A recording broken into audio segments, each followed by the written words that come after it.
Hey, what's going on, everybody? On YouTube, Steve here, Raiken Profit. Welcome to another Green Room show. Today we have the Bonafide Hustler on, of course, but we have a special guest, Brianna, Moller, Greene, and we're going to be talking about how to make money online working from home. Brianna's actually been making a full-time income from home through various income streams for about 7 years now, which is really, really cool. So we're going to dive into things like wholesale, merch by Amazon, ClickFunnels, online arbitrage. So it's going to be definitely a really, really cool show, and excited for it. Let me introduce Bonafide Hustler. Why don't you tell everybody who you are, and then we'll introduce our guest. What's up, guys? I'm the Bonafide Hustler on YouTube. I have the best channel of all the channels you'll ever see. No, I'm just kidding. Anyways, I'm one of the co-owners of the Green Room University. I buy and resell things on a part-time basis from grocery thrift stores, big box stores. I put it on places like eBay, Amazon, Craigslist, my antique booth, and consignment stores in town. I'm really excited about our guest, though, so we're going to get right to Brianna. What is going on, Brianna? How are you? Hey, I'm great. How are you? I'm doing well. Awesome. Thanks for having me. Yeah. Have you seen, hey, Brianna, did you see Steve's shirt yet? No, I can't read the whole thing. Oh, yeah. Well, come on, Steve. She's going to love this because I know she will always pick up the phone when money calls. Is that correct? Are you going to pick it up, or are you going to deny it? They have call waiting, too, in case it calls on the other line. So I win the corny shirt award today, but Chris wins a different shirt award, but I won't embarrass him right now. Yeah, no. You wore that when you were working out in Austin. I was like, man, if someone looks like you looked like a straight out of a rap video, like working out with it was just kind of funny. Anyway, so Brianna, today we're going to be talking about how to make money online, how you do it, and how you do it full time. And you've been doing it for the past 7 years, and I'm really quite excited to see, how you do it. So, what's your story? I mean, this is a very broad kind of question, but let's take it back about 7 years and like, how did you get started with making money online?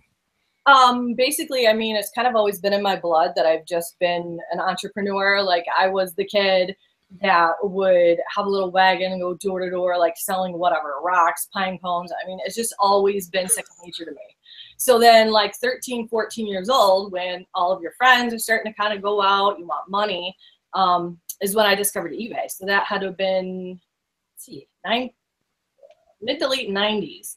And I started selling things from my room. I'd collecting porcelain dolls. I was a snowboarder. I started getting rid of my old snowboard and all the stuff I wore, all my gear.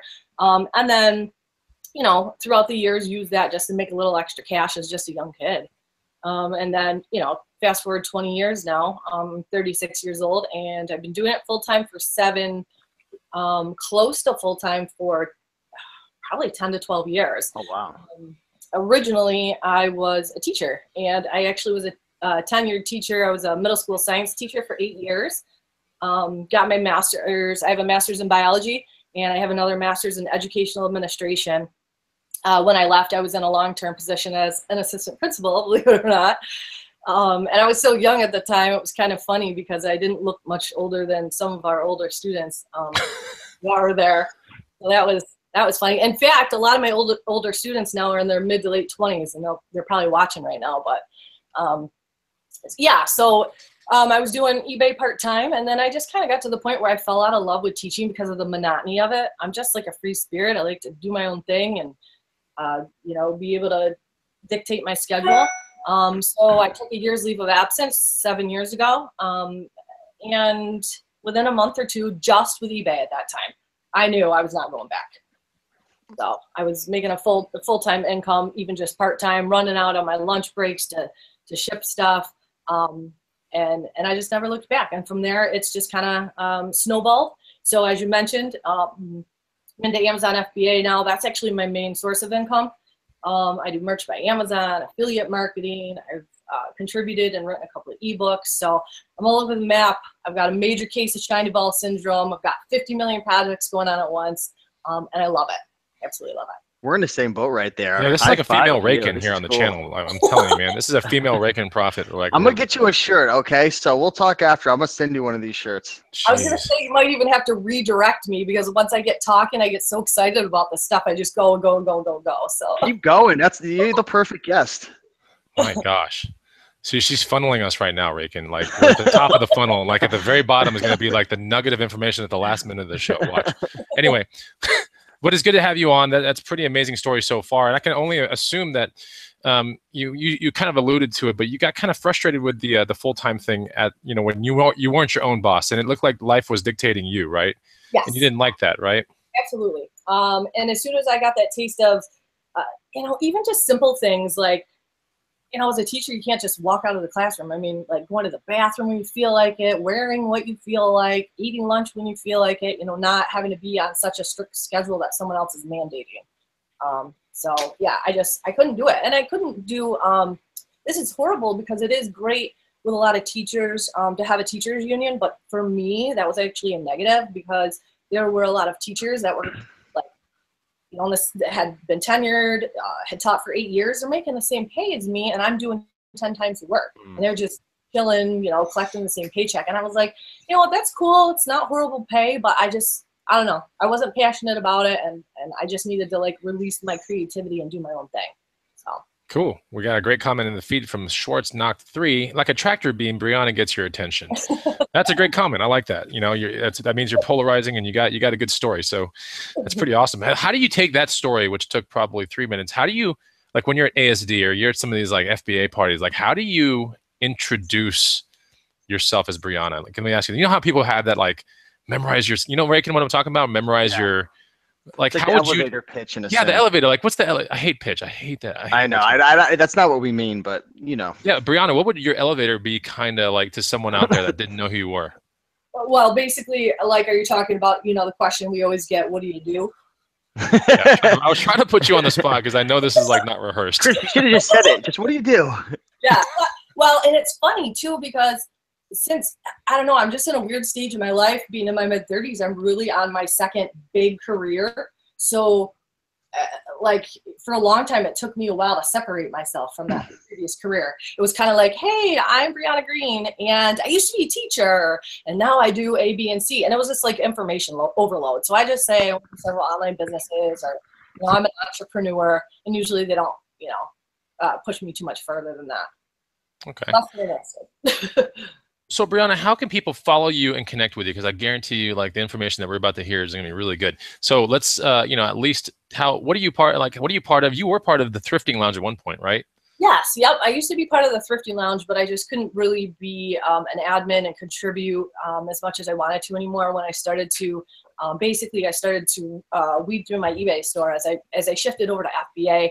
I gave it a couple years to learn it, and then now that it's so automated for me now that I'm back into eBay again for fun. But they can find me.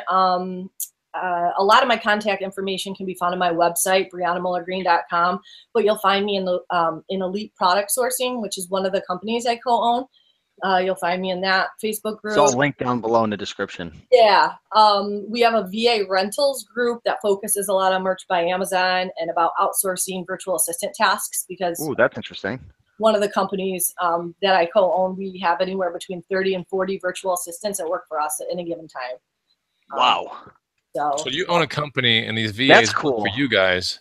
Mhm. So are you guys somewhere in the middle, man? You're just making sure that you are the contact for whatever needs to be done? That, and we're kind of well, not kind of, we're going out and actually interviewing and training. So we have. Oh, okay. So that's what you get paid for, is that part? Yeah, because otherwise it can be hit or miss sometimes if you're not good at interviewing people and really looking through their record, and then you finally find someone that's dependable. Okay, now can they do the tasks that you need them to do? Right. So that's I've worked with a lot, probably 50 or 60 VAs, and I can tell you right now that sorting through them and finding the right one and interviewing them and Skyping with them and talking with them, it's a lot of work. It is. What's the word? Vetting? Is vetting the word that you want to use? Yeah. That's a lot of work. And I'm actually looking for a new VA in part of my business. And I was looking for a company that did all of that for me. So I'll definitely look into that. That's really cool. And you can just outsource a task. Sometimes people don't want to have to commit. They feel a little nervous about the fact that, someone's going to be working for them full time or part time, and they have to pay them a paycheck, which is very affordable. You can we can find you a virtual assistant full-time, or you can just do it on a task basis. I need a couple of merch shirts, or I need to have somebody source this wholesale account for me. things of that nature. Okay, so it's like a turnkey thing. Like they have an idea, they can go to you and you can make it happen, right? Yeah, we do custom packages all the time, where someone will say, hey, do you have a web developer that could just help me like whip up a quick anchor website for, you know, getting wholesale accounts. And we usually have connections to that can do the whole gamut of things. Create banner ads. It's amazing what our team can do. Let me jump in real quick, Chris, because this is just like, I know this is a little off the outline, but it's fascinating. I know it's super cool. I know there's probably a lot of people who are watching now who do like Amazon FBA and probably even more eBay sellers. What would a tip be for somebody who, because you know Brianna, eBay is just very, very time consuming. It's very rewarding, but it's time consuming, especially if you want to scale it. What are some good tasks maybe that somebody could look into outsourcing at first with eBay? Are there any outsourceable tasks that you'd recommend for someone? Yes, absolutely. Well, in both Amazon FBA and for eBay, I outsource a lot of the sourcing. I mean, I'm at a point where I'm doing so many projects, we can afford to build at home. My husband helps out as well, but I can't actually get out there and source. So my mom is trained in that. And I know you work with your mom as well, don't you, Steve? Oh yeah. Well, I mean, we're not like in business together, but we go out sourcing together and, we help each other out. Yeah. My mom retired from her job. She had been at forever and just loves to shop. And she'd always been shopping with me for eBay 3 years now. Nice. She very much was already trained. And I said, hey, why don't you work for me full time and you can retire a little bit early. And so she loves that. So what I do, I like that, is outsource to her. Like she's 45 minutes away from me. So she'll do the shopping. She'll just take her iPhone and take a couple of quick pictures in natural lighting. I don't get crazy with the pictures. It's just bare bones. And then she'll send those to me just through Facebook in a bulk file. And then on the Google Doc, I showed her how to do that because she's not very computer savvy, but I'm proud of her. She's getting there. She puts all the measurements and then she'll note any flaws. And then I can just go through and crank through the listings pretty quickly, but I'll probably outsource that as well, the actual listing process soon. Once you see that it is a process could be taught kind of thing, right? Yep. Okay, cool. Very awesome. Brooke Barone in the comments, hey, Brianna and guys, super excited to have you on here and watch and listen. Do you know who Brooke Barone is? I do. She's a local friend.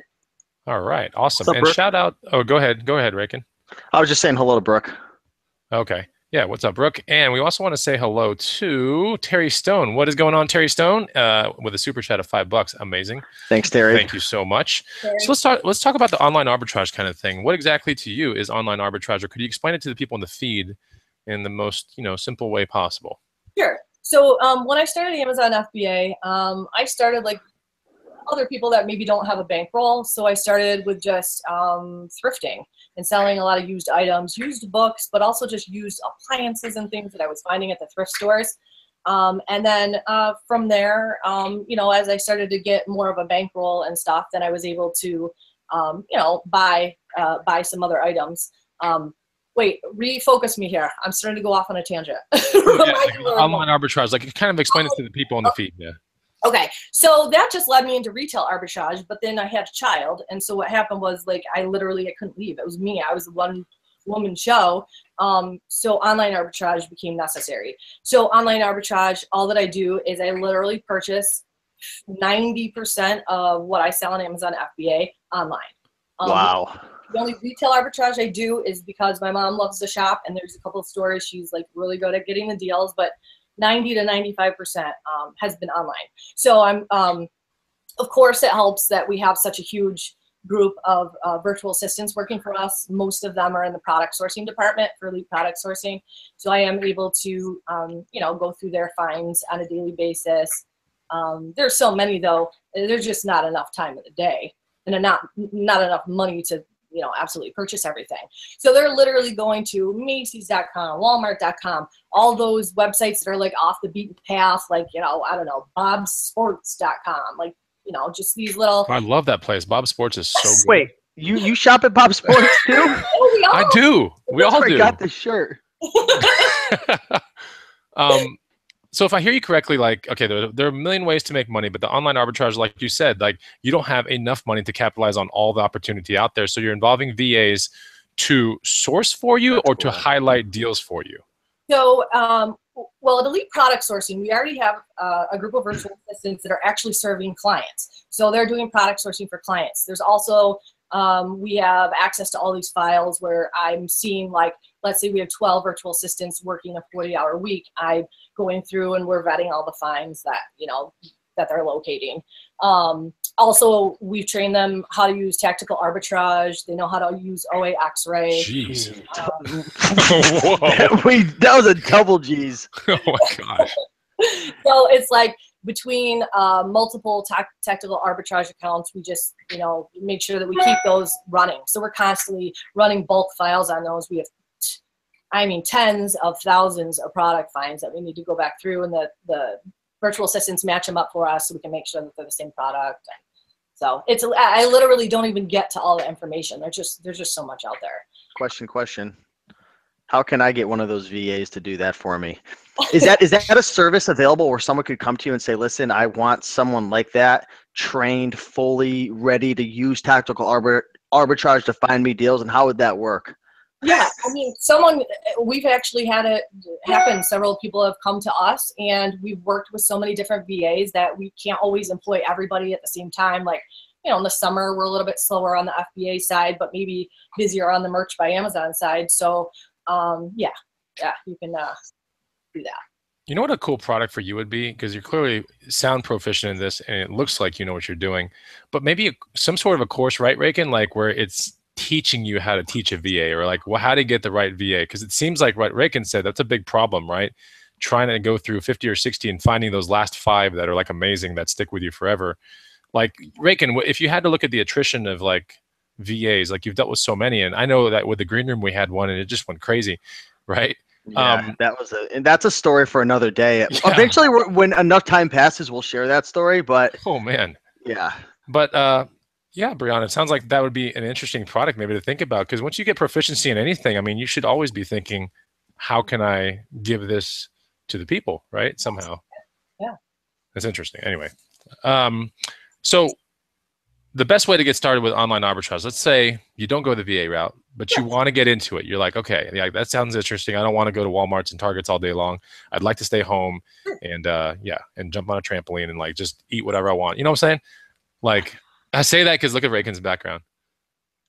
This is a $400 trampoline. Do not talk trash about that trampoline, okay? I'll tell you right now, that trampoline, you will never get more height in any trampoline than that one.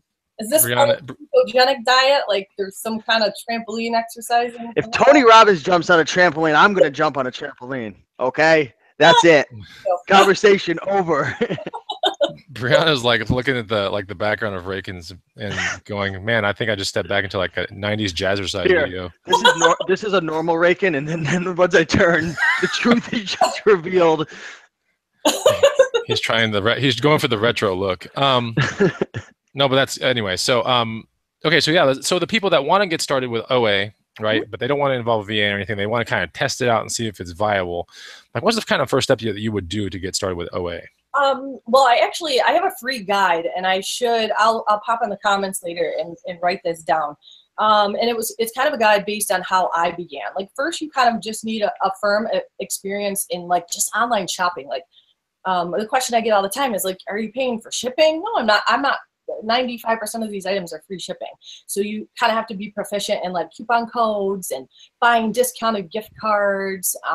You know, that's going to better your profit margins, taking advantage of like credit card rewards. And there's a lot to it, and it's overload, but I have a free guide in starting on that. But as far as the actual physical sourcing, once you kind of figure all that stuff out, I mean, I really just went to stores that I found interesting and hit up the clearance.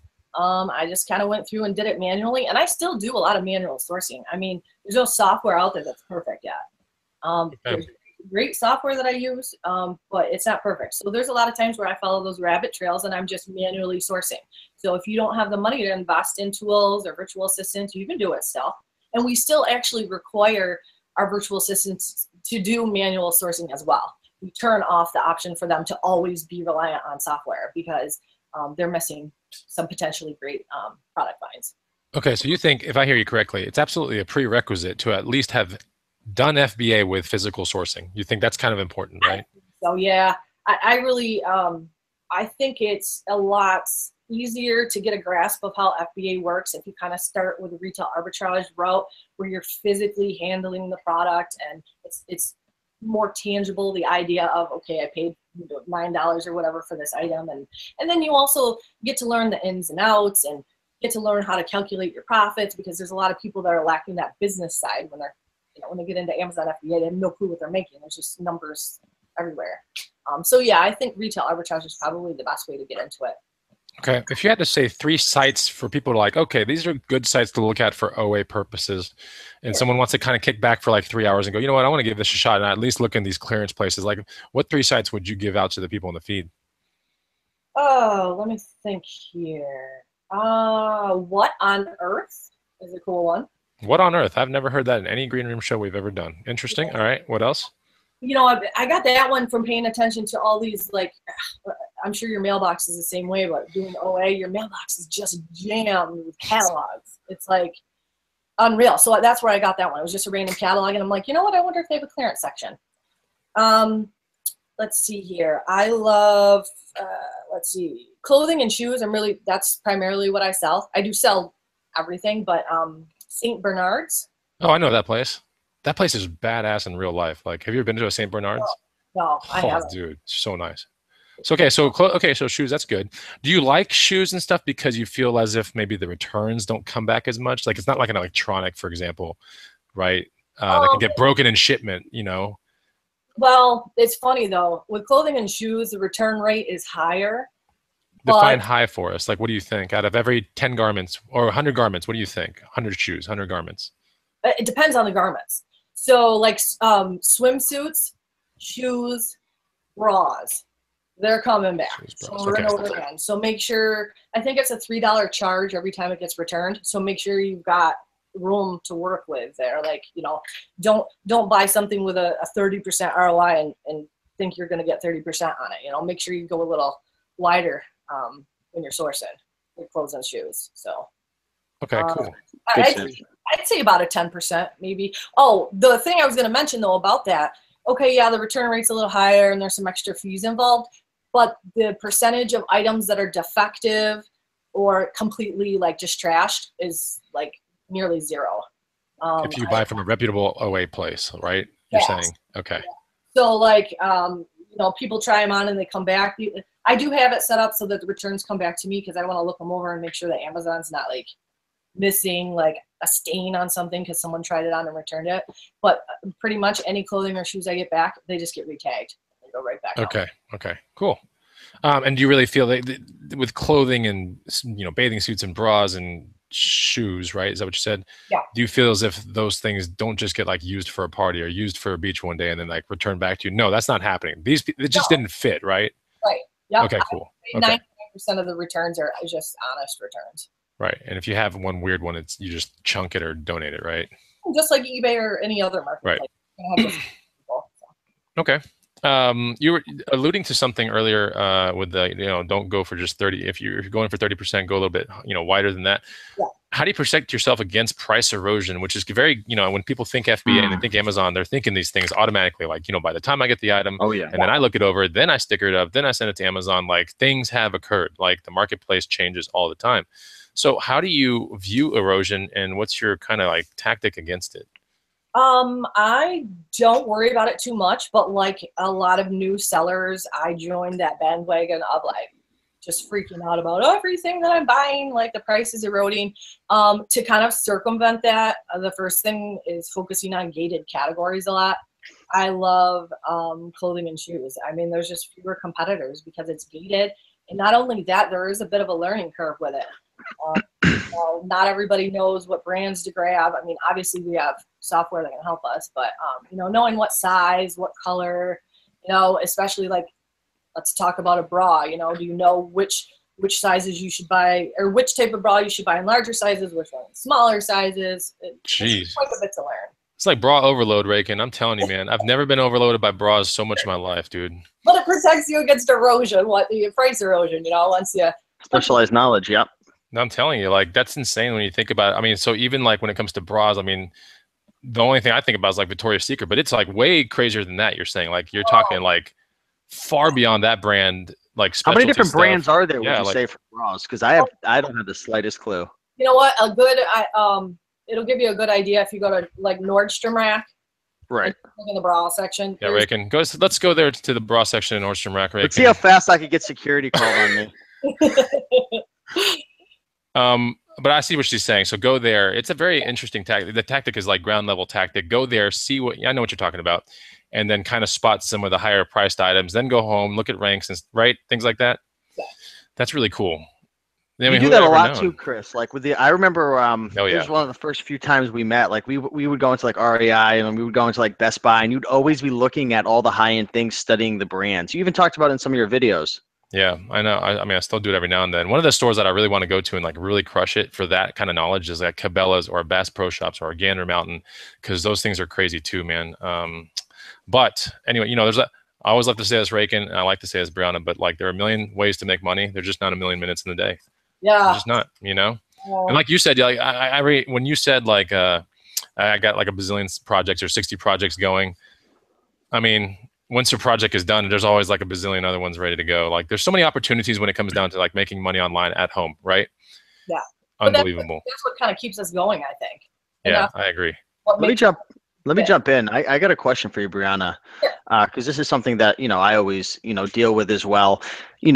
You've got all these different projects going on, all these opportunities. Like you're well aware of like all the different ways to make money. How do you choose what to focus on? Are you like, let me ask it another way. Like each day, are you focused on just moving the needle forward a little bit more with like 7, 8, 9 different things, or do you more or less like try to like push it as much as you can, maybe 1 or 2 things per day? Like what's your mindset on that?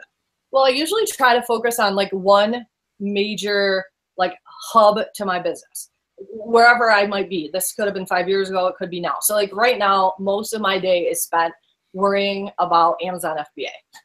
And then I have all of these other side projects. So I just got to keep that going, place my orders, do my shipments. And then from there, I kind of divvy up my time. But I also look at things on a weekly, monthly, and annually as far as like my goals. So like I wanted to cruise through every single piece of Russell Brunson's ClickFunnels, like every book, every video I could possibly do. So like I carved out a really early time every single solitary morning for several weeks, and I'm almost through all of the information. So I tend to do some projects like that, kind of like batch style, like lock myself in a cave for like a week and just crank.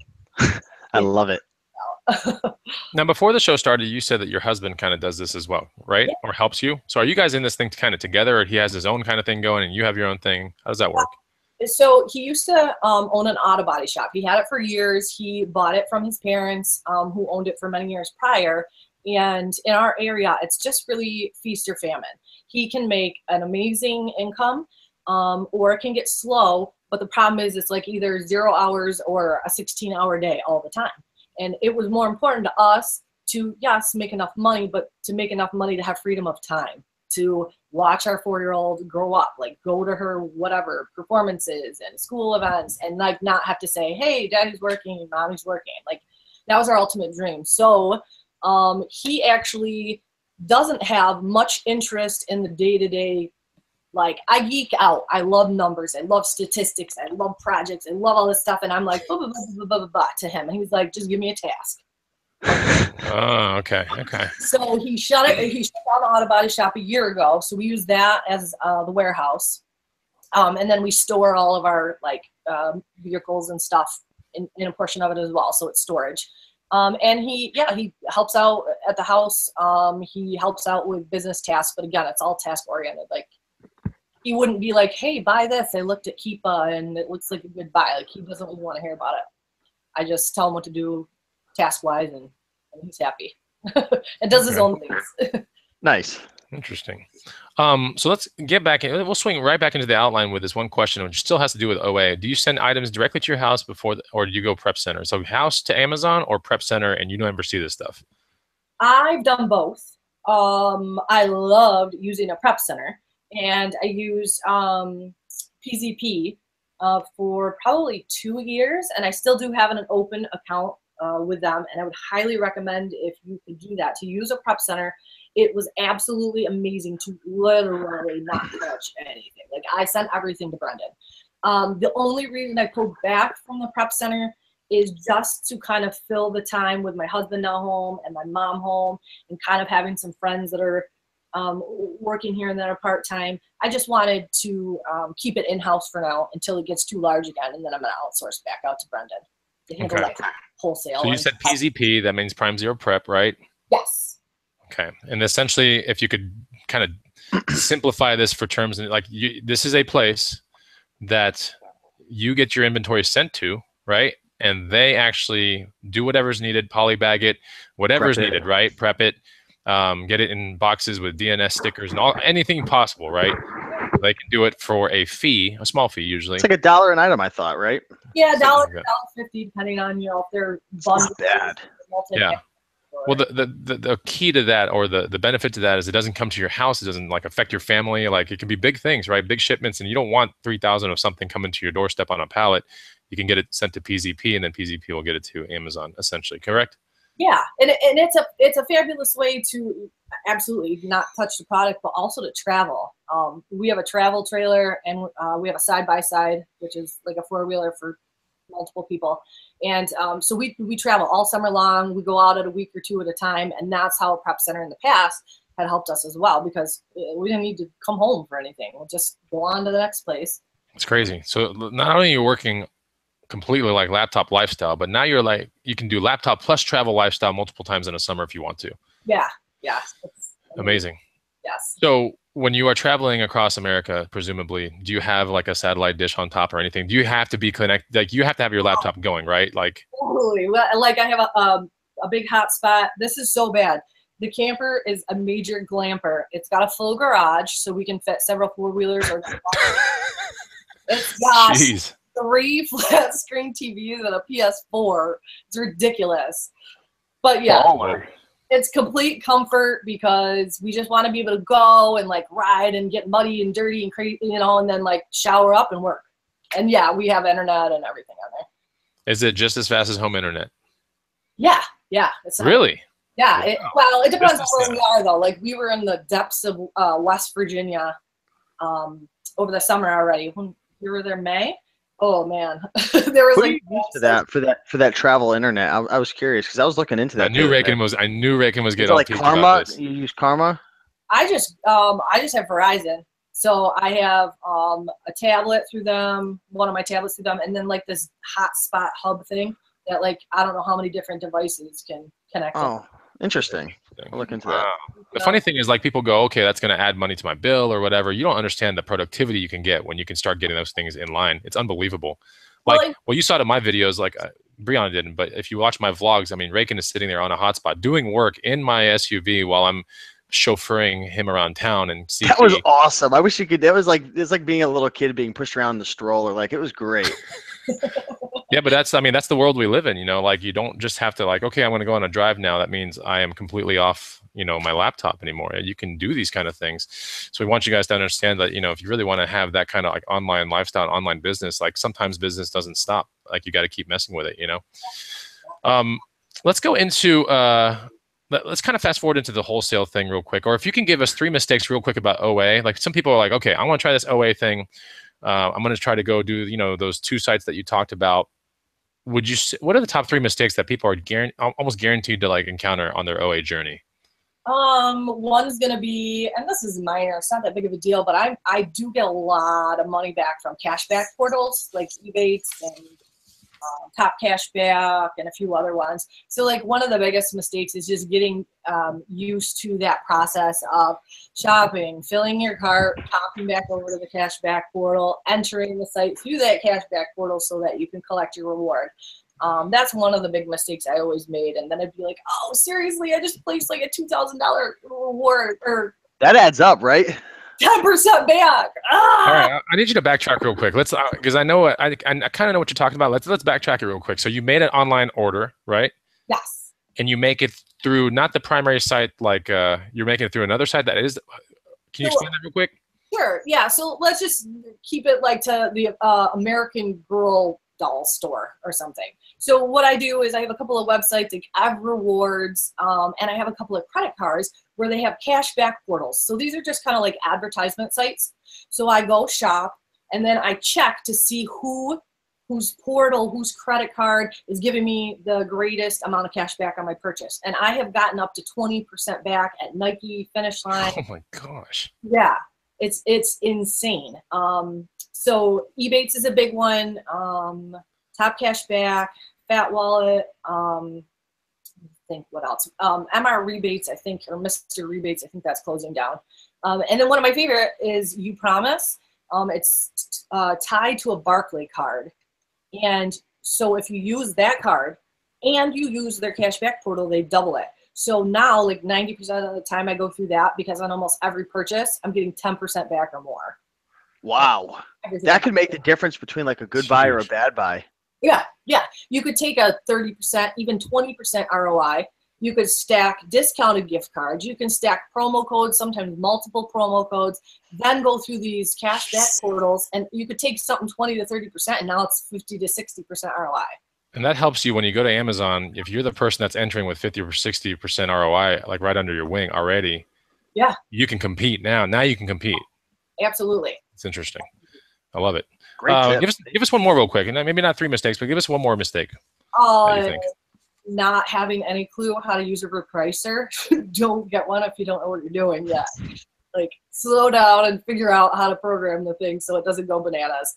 I didn't make too bad of a mistake with that, but you know, if you don't set it up right, then you're getting into the penny wars where you're undercutting the buy box by a penny, and then you're getting into a challenge with their repricer, and they're going to undercut you, and back and forth, and you know, pretty soon you're selling a pair of Nike shoes for 2 cents because you're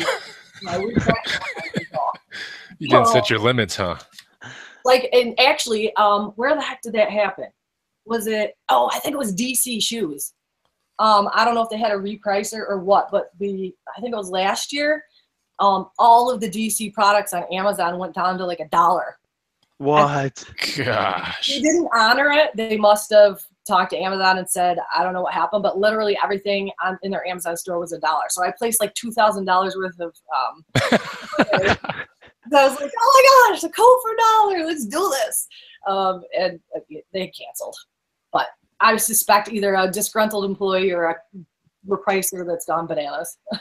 Wow. That kind of stuff happens in the stock trading market too, by the way, like in real life. Yeah, I don't know. They call it like fat finger syndrome or something like that, where someone's like finger's a little too fat on the sell button, and like the whole like market goes ape shit. Anyway, so let's talk about let's move it on to wholesale. And we're gonna kind of see if we can breeze by this, because after this we're gonna talk about Amazon and funnels. We're gonna go really quick through wholesale, kind of a rapid fire. Oh, I knew you were gonna say rapid fire. I had to, man. I had to. We didn't warn her. Ask her if she wants. You think she can handle it? What? What'd you say? You think she can handle the rapid fire? What is the rapid fire?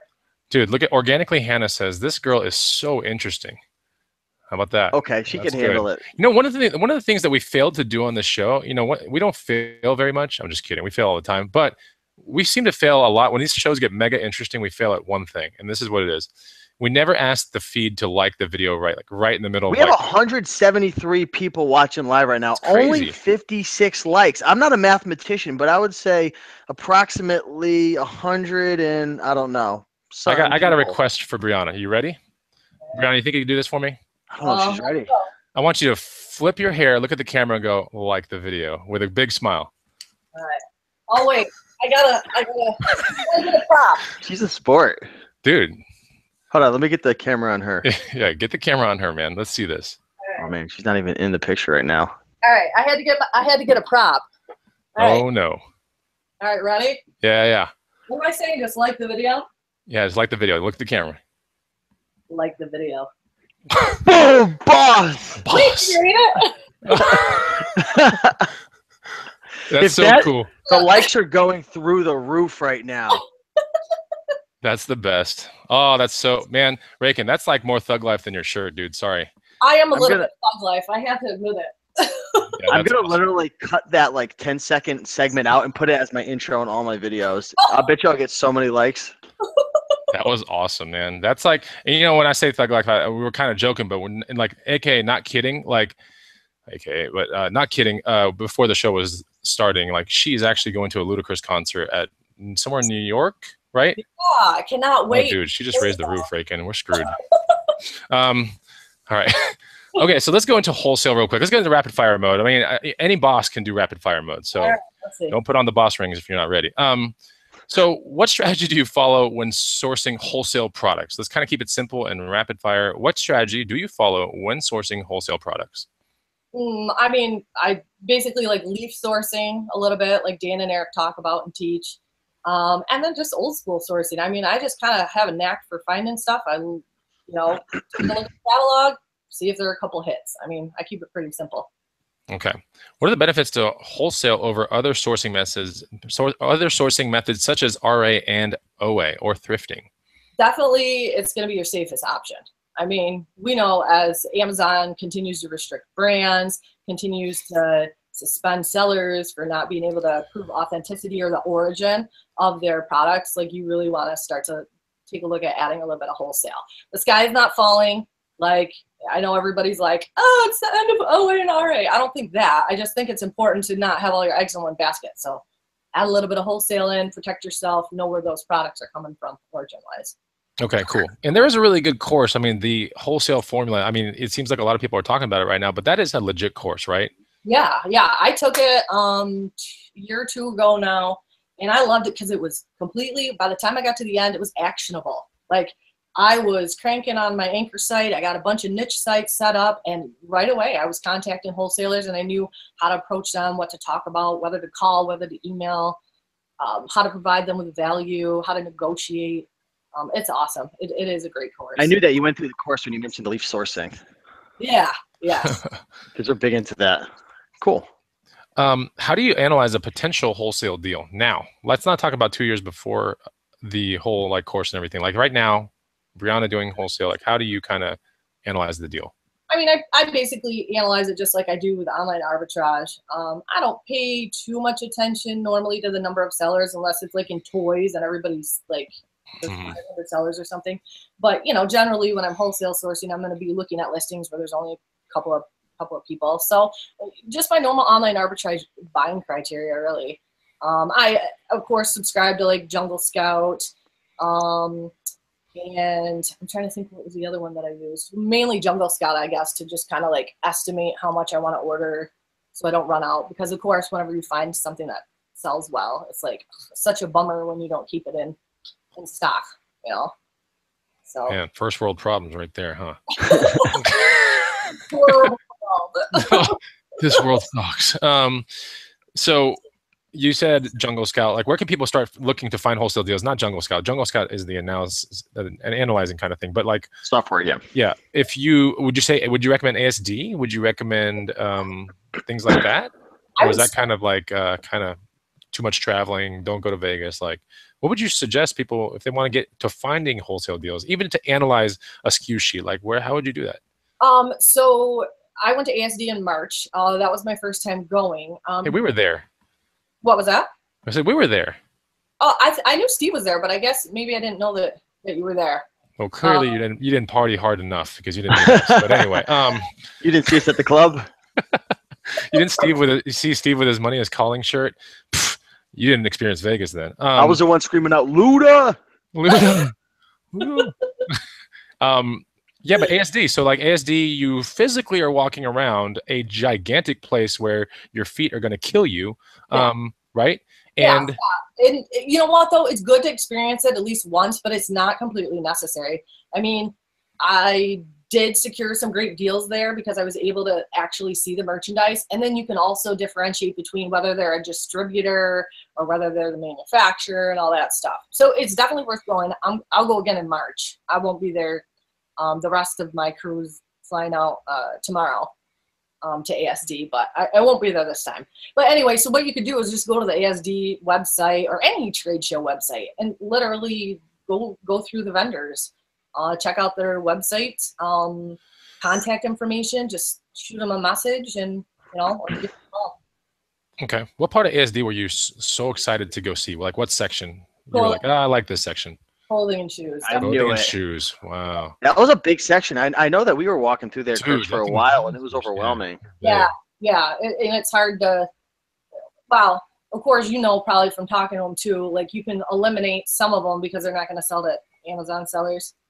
So that kind of helps you like really hone in on just a couple of vendors rather than like thousands of them. Right. But yeah, the clothing and shoes, that's where I headed. Okay, cool. So another thing, if you're going to ASD, you absolutely have to be semi-serious already about buying, right? They don't like talking to people, correct, Brianna? Yeah, I mean, and also like you don't have to go in there like super professional. I mean, I just, you know, dress casually and stuff, but you know, kind of know what you're talking about. Do your homework a little bit. I didn't know every single vendor that I went up to, but I knew what my buy criteria was, and I knew what kind of questions to ask to get in and get out quickly, because you do want to see as much as you can. And definitely where I know everybody says this, and it's so silly because I'm very tall. So if I wear like a pair of high heel shoes, I'm like 6'1", but I still wear big, huge shoes. And the guys were like, no, don't wear those. Like, really? Like, no, we're serious. You need to wear gym shoes. I'm like, what? No, you really do. Like, it's bring like a tote bag and water, and you know, it's a big place, but it's cool. Yeah, it's gigantic. Yeah, I mean, we didn't see all of it. I don't even know. Yeah. It's crazy. The part that I was like, holy crap, I couldn't believe how extensive this one section was the not drug paraphernalia section, but the like the e-cigs and like the vapor stuff. You know what I'm talking about? What is it called? Vaping, right? The 411 section where they had like all the holy crap. I couldn't bongs and remember that. everything. Remember that, Raiken? You're like, Oh, this yeah, is it was brought me back to my old days. yeah, that's exactly what you said. You're just like this is I feel like back in the old days, and man, that section was so big, and it was like chews and like all kinds of like weird. They're just, oh my god, it's so weird. For that stuff, man. It's insane. the half-dressed women down in that section. Yes, like your sample. It was tough getting Raiken away from all that. Oh, I'm just kidding. I wouldn't leave. They had to drag me out of there. Anyway, we always poke fun at each other. So welcome to the Green Room Hangout, Brianna. So let's talk about what advice. So if it came down to negotiating a wholesale deal, you're in front of somebody, there at ASD. Like, do you have any pointers besides don't wear any tall shoes or anything like, or you know what I'm saying? Like, I won't bring my pumps next time, but do you have anything? I mean, that you would be like, okay, just be honest and open with them. Don't weave a web of lies about how you don't sell on Amazon and all that stuff. You don't have to lead with it. I mean, if they don't ask, you don't necessarily have to volunteer the information, but don't hide it. I mean, if Amazon is your main marketplace, and you're gonna get your account revoked, it's just not worth the headache. Just be honest about it. Right. Yeah, and just know what you can commit to for an order. Some companies are going to require you, what is it, MOQ? Yes, MOQ, yeah. $1,000 or something like that, and just ask a couple pertinent questions like that, and and it helps to make a connection. I can't remember the company name, but I met a gentleman that must have been the president of the company, and we had some sort of a local connection. And so now when I contact him, he remembers me because there was a way that we connected in our conversation, whether it's, making a comment about somebody's shoes or saying you're from a certain part of the country or you're really into a certain hobby or whatever, just casual conversation, nothing lengthy, but it helps. Okay. So they call that shooting the, right? Yeah. Okay. Well, you don't want to go into them because it's an indoor place. You don't want to go up to them and be like, "Yeah, the weather's so pretty outside," because you're inside the whole time. But you know what I'm saying? You have to do the right kind of shoot, though. You know what? Yeah. Okay, cool. Well, that's good.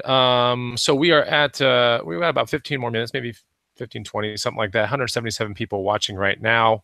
107 upvotes. Thank you so much. That is definitely boss status in our book. Let's kind of pivot to merch by Amazon. Let's talk about that. I think everyone by now knows what merch by Amazon is, so we really don't need to decode the terminology of what that is. But what are your thoughts on the merch by Amazon program? Do you feel like it's going to be a big opportunity in the future? Yes, absolutely. If you don't have a merch by Amazon account, I would definitely suggest getting one. I've been on the platform since November, 15, I think. So when it first came out then. Oh, wow. You jumped on it. Yeah.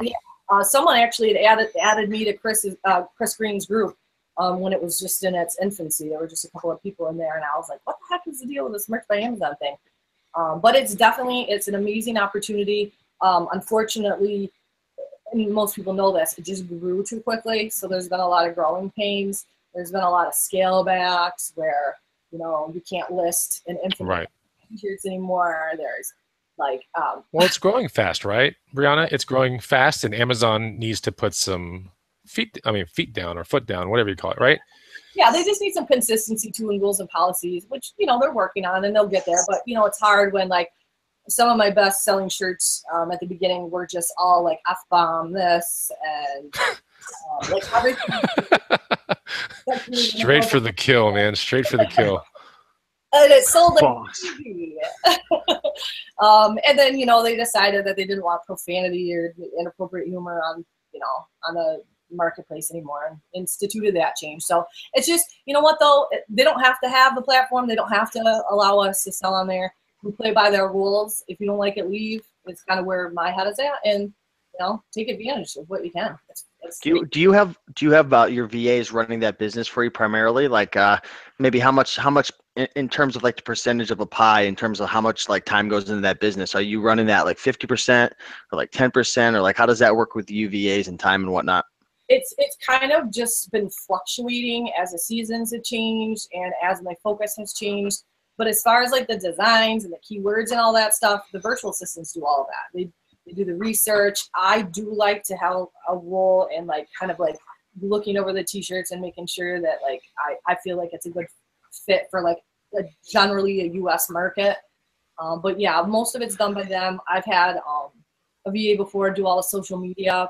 Oh, cool. Too. I got off of that for a little bit just because I'm just in too many places at once. Like I can't. Do you have your VAs using like Merchant Former or like any software? Because I'll tell you right now, like I just don't like. It's been holding me back too. Like I don't like going in and like researching. Like I could find the niches fine, but I don't like having like be creative and like go on Instagram and Facebook and like find unique like sayings and stuff. Like it's just not my strong point. Like I'm creative, but in that sense, it's just like I'm climbing up a hill, and I was wondering, like, is that easy to train a VA to like use Merchant Former or like yeah, anything like that? you're definitely gonna want someone US based though. We have found with our writers that it helps if they have like a wide knowledge base of a little bit of everything. Because like for instance for me, like I have shirts in every niche. Like I don't even understand half the shirts and like why anybody would even wear them. Well, and like I do enough research, so I'm like, okay, they want a llama on the front of their shirt, let's do it.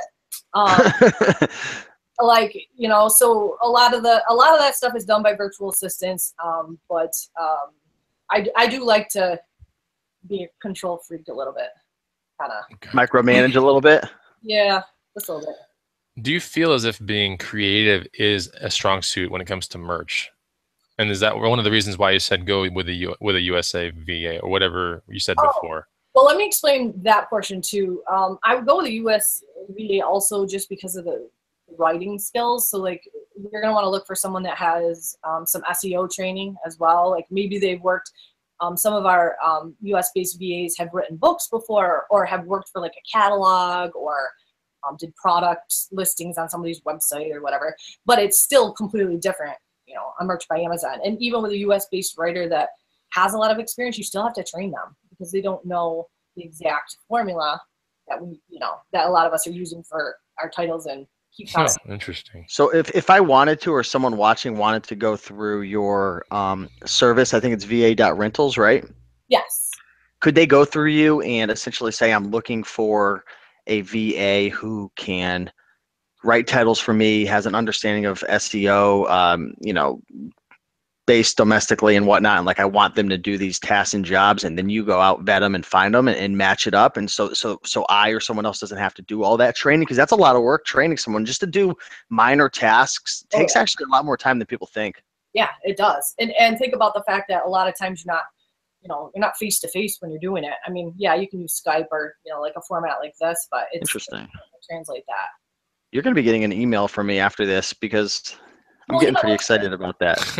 With VA rentals, you don't have to commit also. I mean, like if you're really big into merch, or like I list on other print-on-demand sites too, other pod sites. Yeah.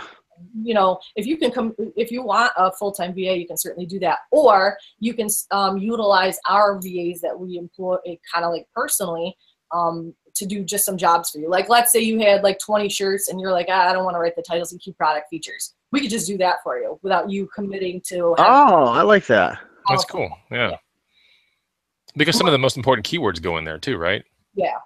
And you got to be patient with that too. Like, you don't want to rush through your SEO and writing the titles and descriptions, because you're spending this money to, let's just say you're outsourcing the graphic design and everything, and then you're uploading it, spending your time. Like, you do not want to rush through that portion, right? Yeah. Yeah. It's I know when the platform began, they kind of a lot of people underestimated the value of filling in those titles and key product features. But it's funny the way that the search algorithm must be in Merch by Amazon. It is so important. Like, if you had a shirt about, let me think of a good term. You need to use different prefixes and suffixes and tenses of a word. Like, interesting. Fishing, fisherman, fish. Okay, I see what you're saying. They don't. I'm trying to think of a good example. They don't always pick things up. Like, I'm. If you use I'm going to the store, or I am, it doesn't always pick it up. So you actually have to use I'm and I am. I am, yeah. Search. I'm gonna make a shirt that says "Beach, please." I'm just kidding. Whoever made that shirt first, probably did pretty well. You ever seen that shirt before? Oh, yeah. It's so funny. Anyway, I mean, it's. I'm sure someone copied it. I don't even know if it's been trademarked or whatever, but man, I'm pretty sure that one sold pretty well. All right, so that's interesting.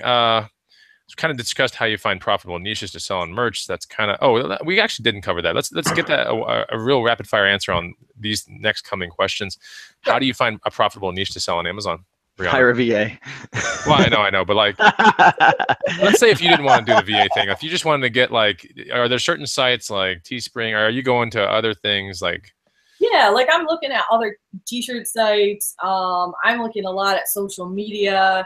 I don't watch a whole lot of TV anymore, but I am a reality TV junkie. I DVR that, and if I'm cranking out some work late at night, I'll turn that on and have that in the background. But I do try to pay attention to it a little bit, because I get a lot of shirt ideas from things that I see on some of these reality too. Interesting. Just going on Pinterest, going on Twitter, paying attention to the news, looking at other POD sites is basically where I find ideas.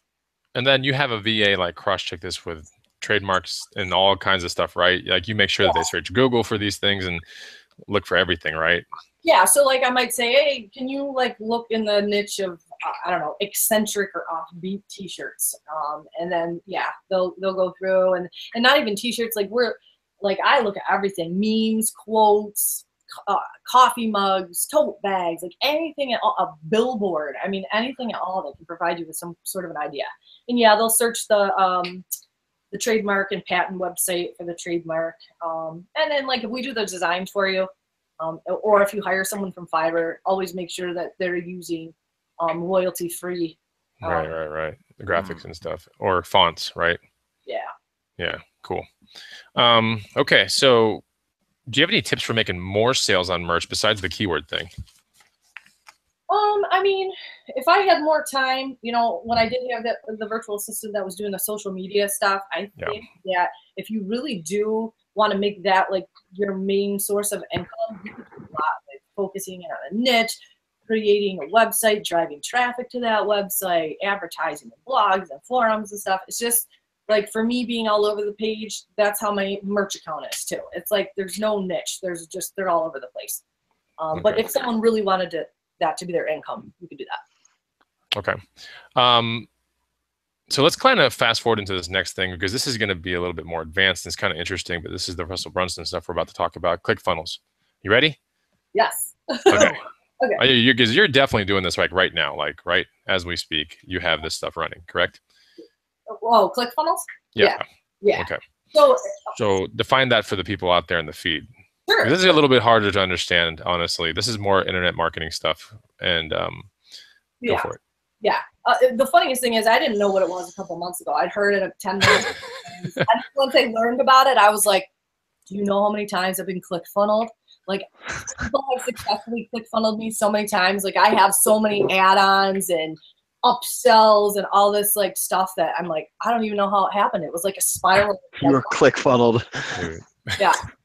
So basically, ClickFunnels is like a form of marketing, and I kind of picture it as leading a potential buyer through providing high value content for free of some sort or some value to an end goal of, let's say, selling an affiliate product, selling a course, selling an ebook, selling whatever. So like it's obviously the goal is to make money with this thing, and there's a million different ways you can make money with ClickFunnels. So think of it as kind of like a software that builds a really quick website, but the focus of those websites is to drive traffic to them, collect email addresses, and be able to sell your products to people through those email addresses. Like that's the gold, the email addresses that you get from that. And by developing a following and by learning how to drive traffic, which I had no idea, and I'm just learning now how to like really get people to get to your ClickFunnel.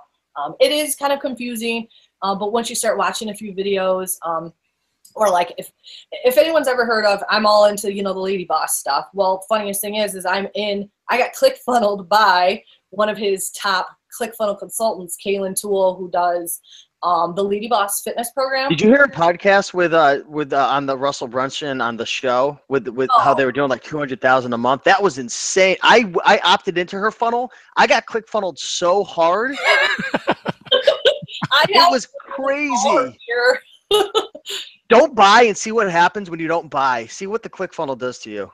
Yeah. And it's like, wow, now I go back to study hers because she's always got new, she calls it swag. She's always got some swag, new swag that's dropping. Like there's some that's dropping tonight. And it's just a constant, it's like this cool beast of like automating emails and good quality content to deliver to your followers. Right. With the end goal being course purchase or something at the end, right? Like something bigger, right? Yeah. You could even do things like one of my favorite stories from some of his material is the couple that started a hair bow business. The guy was like, hair bows, like I know nothing about a hair bow. How did we even end up here? But they came up with this hair bow idea, and they're making like $100,000 a year just on a little DVD that they created about hair bows. And he was able to leave his job. She left her job. He's pursuing acting because he always wanted to be an actor. It's amazingly powerful tool, and anybody can use it. You don't have to be an online entrepreneur either to use it. I notice a lot of e-commerce sellers who are selling physical products. What they're doing is they're using ClickFunnels, and a lot of you folks may be able to relate to this if you have your own Shopify store. Is what they're doing is they're giving away a product for free plus shipping, and they're essentially getting your email and you're opting into their funnel. They're serving you with value, building the relationship over time, and selling you products down the road. You know, McDonald's has the same thing in a sense where they get you in the door with like $1 cheeseburger, right? They don't make any money on that. They lose money on some of that stuff too. On some of that, yeah. It's like a tripwire in a sense. It's almost like something free that they're giving away. Like you see a lot of retail stores doing this too. Like they'll run like 70% off sales. Like they're losing money, but they know based on 1,000 people who go through the store that 300 are going to spend that much money, and they just know. If you know your numbers, then you can, it's like at the end of the day, the person who wins marketing whoever wins the marketing is whoever could spend the most money to acquire the customer. It's interesting. Yeah. So essentially the funnel is a relationship building tool where you are connecting with your prospective buyer over many could be all kinds of things, right? And the end goal or the end result is to serve your customer, to learn your customer, and to get the right ones through to buy and purchase and go back into another funnel and just trust you, right? Right, absolutely. And you can actually make a ClickFunnel for ClickFunnels. So in other words, like teaching people not only how to use it, but how to be an affiliate for ClickFunnels. So is this like the movie Twister when like 2 tornadoes come out of nowhere and they just start tearing up the landscape, and it's like double ClickFunnels going around? Their affiliate program's insane. Could you tell everybody what they have going on this year for the affiliate program if you get 100 people signed up under you? Do you know about that? Oh yeah. If you get 100 people, they will buy you your dream car and pay the monthly payment up to $500 a month. And then if you get 200, and you have to consistently have the subscribers under you, but as you get bigger, you just, even if you lose a few, you gain a lot. If you get 200 people, they'll pay it up to 1,000. And Plus you're getting your affiliate cut too on top of it, I think. Yeah, there are some people that they're like, I don't have a following. Like, I don't, you know, what am I supposed to do? Like, I have no following on Facebook, no following on Twitter. There's still ways to make money with ClickFunnels. And he even goes into brick and mortar businesses, from accounting to dentistry, that could be using ClickFunnels in their businesses as well. Unbelievable, right? The world we live in. Yeah. Yeah. Yeah, there's just ways, you know, like you're saying, like you were working that teacher job, and if you just kept working that job, you would have never figured this out, right? Yeah, and I look at it as that led me to this, though, you know? It's like there was a reason, I guess, that I was a teacher for a while, and actually I was doing a lot of internet-type stuff for the district anyway, creating online courses, so it lent itself well to where I am now. Cool. So I thought that, you know, we're basically at the end of the show's content. We actually made it through an outline, which is awesome. We've been able to do this successfully for the past like 4 shows now, even though Raiken's outlines they're pretty good and they're very long, you know. So I got to say, you know, I'll leave it out to the crowd. Did you guys like Brianna? I thought this was a good guest. Let us know and hit the like button, please, because man, there have been a lot of eye-opening parts of this show, Raiken, honestly. One of the best guests I think that have ever been on. Like, you made it super, really like you killed it. So appreciate it. Yeah, there's a comment here from Schwartz-Nack says, I will need to commit to rewatching the show so I can write notes this time around. And there was a previous comment by that person as well saying, could you please get her on for a second show one day? Because he already knew, like, we're kind of rushing through the content, right? Sort of, to get the bird's eye kind of stuff. But I think it might be warranted for another secondary show or something like that. Let's take a time while everyone's writing, like, awesome job, reinvite Brianna. Oh my gosh, tons of comments are coming through. Wow. Let's take a second so they can connect with you real quick. Anything that you're involved in, how can they get in touch with you and follow your journey, Brianna? So definitely friend me, follow me on Facebook, look up Elite Product Sourcing, pop in there, free Facebook group. We're primarily talking to Amazon FBA in there. I am starting a couple of just personal groups that I'm hoping to keep small, like I call them side hustle groups. So like I have one that I just started for ClickFunnels, and we're all kind of working together trying to get ClickFunnels going. I'm a little bit ahead because I've already taken, obviously, the material, but so you can find me in there. VA Rentals, you know, if you just look that up on Facebook, you can find me there talking about merch by Amazon. And then my website, BriannaMollerGreene.com. It's a work in progress.